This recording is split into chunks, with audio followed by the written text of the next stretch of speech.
Hi, everyone. Welcome to WOTS Weekly Features. Today's guest is Avi Silver, co-creator and author of the Shale Project. We'll be talking about Avi's new book, Three Seeking Stars and the World of Shale. I'm Yeli, and I'll be your host. WOTS Toronto operates on land that is the territory of the Huron-Wendat and Paytune First Nations, the Seneca, and the Mississaugas of the New Credit First Nation. This territory is the subject of the Dish with One Spoon Wampum Belt Covenant, an agreement between the Haudenosaunee Confederacy and the Confederacy of the Anishinaabeg and Allied Nations to care for and share the resources around the Great Lakes in peace. We encourage you to educate yourself about the land you live on, wherever you're tuning in from. So once again, today's guest is Avi Silver. Avi is a queer, non-binary author of the Sawney Cycle, Two Dark Moons, and sequel forthcoming in 2021, which is what we're talking about today. They're also the co-creator of the Shale Project, an award-winning indie arts collective roughly in the shape of a planet. Their short fiction can be found in the Common Bonds anthology and the web serial Tales from a Library. When Avi isn't writing, you can find them playing their baby harp, destroying the gender binary with all due flair, and perfecting their chocolate chip cookie recipe. Find them complaining about rent prices in Toronto or on Twitter at the Scream Bean. Welcome, Avi. Thanks for chatting with me. Hi, thank you so much for having me. I'm so excited to be here. I'm so excited to chat with you. I mentioned that I'm in love with your books. I've read the majority of them, and I'm very excited because rumor has it you are going to be giving us a little bit of a reading. Yes, I figured it would be a fun way to open up. So my first book that came out was Two Dark Moons in 2019, and Three Seeking Stars has come out today. Yay! So I'm really, really pumped. And I figured I would give us a little look at where sort of Hay and Somang left off in their journey and kind of like how they're doing. You good for me to dive in? Totally, go for it. Perfect. So at the end of the last book, without getting too much into spoilers, a new character is introduced who plays a really large part in this sequel. And there's a little bit of contention between Hay and Somang about what they should do with him. So, paragon of patience and reason that she was, Somang couldn't see why Hay was being so uncooperative. She stepped over the leg of a snoozing Sawney, attempting to keep up with Hay as they wove through the trees in the dark. The bioluminescent moss wasn't prime lighting, but it was easier to forage when the curious creatures had conked out. With Anne asleep and the majority of the day's distractions out of the way, Somang figured now might be a good time to attempt this conversation. Again. I'm just saying, she said, things would be a lot easier if you bit him. Absolutely not, they snapped, punctuating it with a Sawney paw growl. Why not? You bit me and that turned out just fine. She hopped in front of them, offering a winning grin. They couldn't argue with that. Hay flapped their hands at her, flustered. That's completely different. Different how? She asked. I like you. You didn't like me when you first bit me. I'm not biting this man, Somang. Hay looked over to An's sleeping form, letting out a series of low, displeased clicks. Their jaw was set stubborn, their expression downright sullen. They were impossible to negotiate with when they got this way, but Somang had beat worse odds before, and she didn't feel like relenting just yet. You bite him if it matters so much to you. What with those biceps, Somang could not deny that she had considered it, thoroughly. Even still, she was a woman of sense. It wouldn't work, Hay. The colonies accepted me, sure, but you're Mama's baby. She chirped their Sawney name for emphasis. I'm just Mama's baby's girlfriend. They'd still eat me if you asked really nicely. I wouldn't. Hay cut himself off, presumably catching on that Somang didn't mean it literally. With a loud, aggravated sigh, they dropped to their knees and began working at a wild yam vine. That's not true. And even if it was, they hardly ever follow my instructions. I'm not anyone's alpha. You're my alpha, she teased, but Hay waved her off with another grumble. It was going to be like that then. Somang took a deep breath, trying to reevaluate her strategy. Things hadn't been easy since An joined them. Somang had barely had time to process what she and Hay had found in Soraudangde before they had to adjust to the complication of bringing a stranger into their family. For a member of the massive Mun that had thrown all of AG out of balance and destroyed life as she knew it, An seemed like a nice guy. He was patient with Somang's questions and didn't run screaming every time the Sawney antagonized him. At the very least, he seemed like their best opportunity to fix all that was broken in AG. If they could bring him up to his Mun and explain the impact their arrival had had on Atang, everything could get back to normal. Maybe the surrounding moon might even help On's people find a new place to settle, where the Saongi migration route wouldn't be thrown so dramatically out of balance. That thought alone had been worth the living nightmare that was persuading Singing Violet, the most even-tempered of the Saongi, to allow on her back with So Mang, on the condition that his hair was covered. But Hay had been against him traveling alongside the colony since day one. They hardly spoke a word to him, and when they did, So Mang was thankful for the relative language barrier. She thought Hay was standoffish when the two of them first met, but that was nothing compared to the brazen hostility they were slinging On's way. Their distrust made sense, especially given the impact On's people had had on the ecosystem, but So Mang wasn't just going to leave him to die, or allow the Saongi to eat him. That was another issue she still needed to work out with Hay. So I'll pause there. It's a little treat. Thank you so much. Thank you. Thank you for being patient with my stumbling. I got vaccinated yesterday and I couldn't be happier, but I'm in a way today. It was perfect. I particularly love that relationship between Hay and So Mang. So that was like a perfect part for you to read. Thank you. Oh my goodness. Thank you. So here, let's dive in. Could you start off by telling us a little bit about this new book and maybe where you drew the inspiration for it, for the world and the characters? And yeah, absolutely. When I first started this series, it was actually a break for me from a series I'd been working on for nearly 10 years and just had been unable to finish over and over again. And it was grim and it was dark and it was not a happy place to be.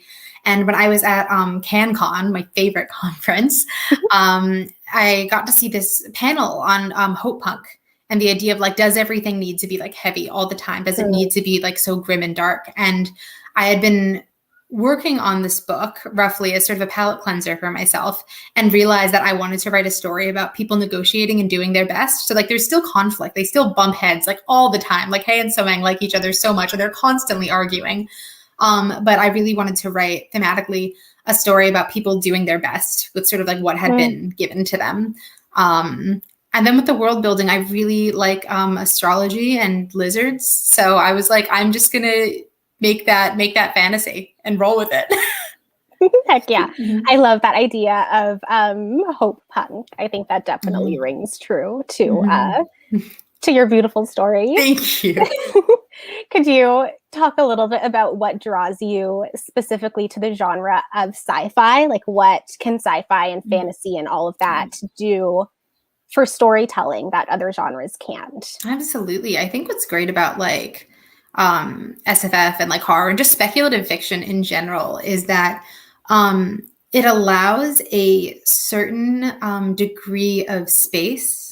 I think when I was writing this story, I want it to be a very queer story. I wanted to write the queer story that I wanted for when I was young, but I found that a lot of my contemporary things, while they would have queer characters in them, I didn't always want to write narratives of like coming out, and there was a lot of struggle. Whereas here, what I could do was use the world building in sort of the fantasy society that I made to make it so that relationships that we interpret as queer could be explicit on the page and not questioned, but I could still offer the kinds of queer themes that were really important to me. So, even though, Hay uses they, them pronouns, that's not unusual.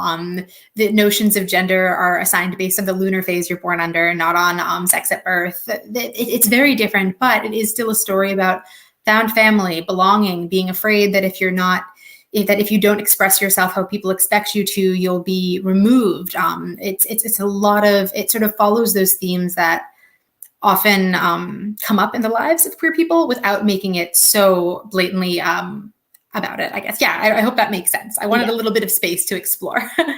Totally, for sure. So this story is situated in the more broad world of Shale. Yes. Could you tell us about the Shale Project a little more broadly and that larger world that the story exists in? Absolutely. So I run the Shale Project with my partner, Sienna, Tristan, who you've probably never heard of. So you might see, if you're curious, you might occasionally see her with the word on the street. But we have known each other for many years and sort of talked about the benefit of making one big shared world where all of the stories could take place in different locations and different times, but all are on the same place. So there's sort of a sense of intertextuality between them.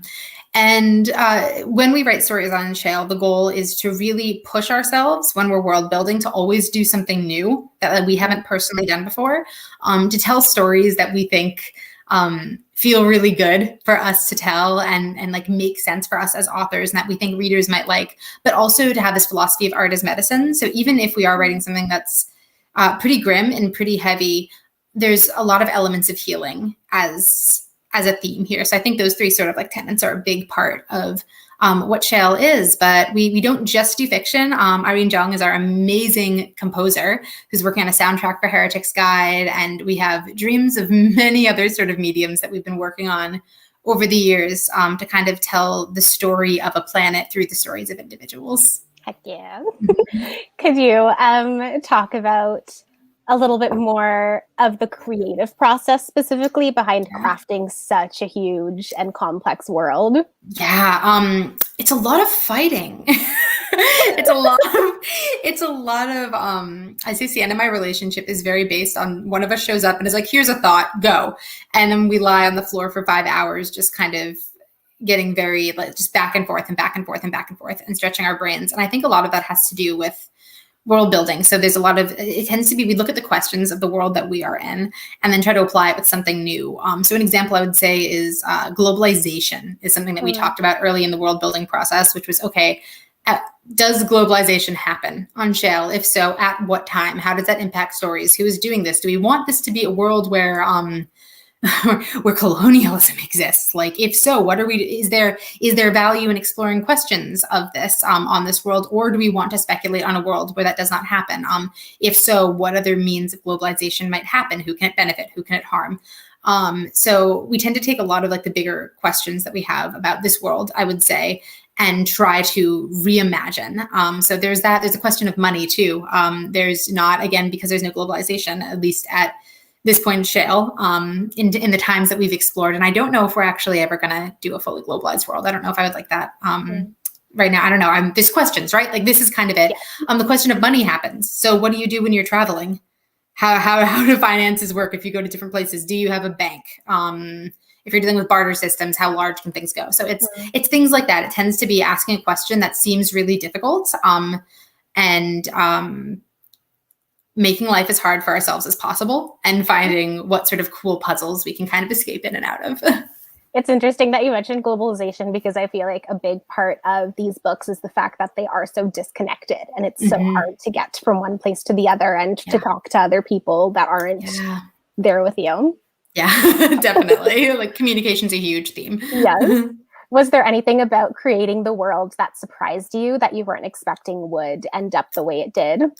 Yeah, I would say in Three Seeking Stars, I'll speak sort of to Chasiv and Gaipongwe, which are the two areas in sort of the central continent of the Upper Central Continent, which is Chasiv is it's an empire essentially. So there's a lot of, I think one thing that when I went in, I'm like, empires are such a like fascinating and terrible thing, and there's so many ways that they can spread. And I think one thing that surprised me while writing this character An, who's the prince of this empire, 11th born, so he claims it doesn't matter, is sort of exploring how a concept that I find so evil, basically writing a character, trying to write the nicest person I've ever met, engaged in a very bad system. And trying to sort of, I think the things that surprised me was the level of sort of like work and soul searching it took while writing his arc to be like, what excuses am I making that I don't want to be making? What challenges does he need? Is it possible to sort of recover and have these conversations?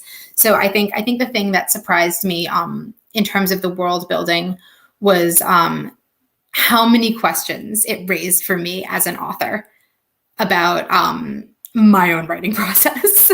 For sure. Yeah. Totally. That's very cool. What is like a piece of advice that you would give to somebody who is about to embark on this journey of creating their own world for their own work? I'd say know what questions you're trying to answer for yourself. Yeah. I think it's very easy to sort of fall into like, all right, well, like I think about, and again, everyone's process is different. So I don't want to sort of like stomp on anyone's process. But I think often I'll see some world and stuff that happened, and it's like, okay, like we're gonna do like a very like Tolkien-esque tradition. We're gonna do like a D&D kind of story. We have our elves, we have our humans, we have our orcs, we have our dwarves, we have our like on and on. And that if that's what people want to do with their stories, I think that's fine. But I want to ask why create fantasy races? What are they doing? What's happening? There's sort of the question there. People go, okay, I'm going to write this story. It needs to be about like this royalty. There's royalty. And I'm like, okay, why? What's that getting for you that something else can't? So I'd say when it comes to making something, note that like intentionality is important. We do a lot of workshops through Shale about intentional world building. And the idea is when your readers read something, like even if it wasn't your intention going in, that they're going to read it, right? Like they're going to see it. So it's the idea of making sure you can stand by your choices and not being afraid to challenge them. And not just because there might be like harmful stuff in there, even if that is really important, I think, to unpack. But also because I think that's what makes us better writers, is when we look sort of beyond like what a given is. Like I think ask what is a given in your world and what doesn't need to be, and make sure that whatever you're doing, you're making that choice. Otherwise, the readers are going to make it for you in your interpretation. I think that's such a good piece to take away as well, just for any genre, is to really go into it intentionally, for sure. Yeah. And not being afraid to also like mess up and be like, oh, that actually doesn't work. I think I'm going to make that change. I don't know if this is it. Like, but just being willing to stretch yourself and delete some words, I think is also really healthy. For sure. So we mentioned globalization and climate change and all those things. Is there anything in your story that you intentionally put in as an allegory for things happening in our current world, or any lessons that you wanted the reader to take away from it? I wouldn't say I work very much in allegory, but in terms of sort of like thematic exploration, absolutely. I think relationship negotiation is one of my favorite things to write about, just sort of like as a like queer, trans, polyamorous person. Like it's very important to me to look at how relationships work. And I mean, so much of Two Dark Moons was about this relationship negotiation between, these two characters, like one of which is very arospect, the other which is like, I'm a lizard. Like there's a lot of negotiation that happens. And I think in Three Seeking Stars, I don't want to say model that, because I don't think books have to be models of people's behavior. Really don't believe that. But I wanted to, because it's a YA book, give young readers the opportunity to look at, again, people doing their best and learning lessons when they make mistakes, and having the kinds of things of like, ooh, I messed up. In the beginning of this book, Hay has an interaction with Odd that is just awful, where something's like, can you be nice? And Hay goes, yeah, I'll be nice, and is really not nice. And there's a big conversation after about that of like, why did you do that? And having Hay sit there like, I don't know. Sometimes I get angry. I don't know. And so I think things like that are very intentional, the different character choices, because like I really like people trying their best and failing and trying again and maybe failing again and eventually getting some of what they wanted and some of what they didn't expect. For sure. One of the lines that I really love from the books is that you don't have to react to your anger, something along those lines. And I just thought that like was so good. Yeah. And somebody hates that. Like that's one of my favorite things of her. Like this is, I know I don't need to have a reaction, but like, then what do I do? Where do I put it? Like, what do you do with the mad in your heart? Yes. A little bit of a random question, but I took the quiz on your website this morning, and I found out that I am a FUA, I think. A FUA, yeah. A FUA, yes. What is your, I guess, moon phase cycle identity? Okay, so there's a story here. I think I got, did I get Hyun? I either got Hyun or Hang, but I remember when I was making this, there was one sign where I was trying to write the description. I'm like, whoever gets this sign is going to think it's just a rose. Like this is kind of the baby sign. Like they're kind of a baby, but it's not a bad thing. So I'm going to write this so they don't feel bad about being a baby. And I took the quiz fully expecting to get Soon, like Sameng's very dramatic brother. And I got that sign immediately. I was so mad. So I'm the baby sign. So funny. And I took it with like the full offense that I expected. That's amazing. It's Hyun. Yeah, just the way things go sometimes. How can we as readers best uplift and support all of your amazing work in the world of Shale? Thank you. Oh my goodness. I mean, the most easy one is like buy books. I have a couple of them here. So my series, The Songy Cycle, is Two Dark Moons and Three Seeking Stars, but the other way around. And I'd love for you to like support your local indie bookstore and pick up a copy. There's also a bunch of ebook links from about 1 million different locations on the website, which is welcometoshail.com. And then our other amazing book is Sienna Tristan's The Heretic's Guide to Homecoming, which is adult fantasy, slow burn, romance-free. It's a mental health narrative disguised as a fantasy novel, and it's really great for the anxious people in your life. So I'd say reading either of these and then spreading the word, sharing things on social media, giving it to people you like, taking it out from the library, requesting it at the library. That helps a lot. And yeah, follow us on our socials at Welcome to Shale, and you can keep up to date with workshops for teaching, share some different links, and just kind of go nuts. Amazing. Is there anything special that you're doing for the launch of Three Seeking Stars specifically?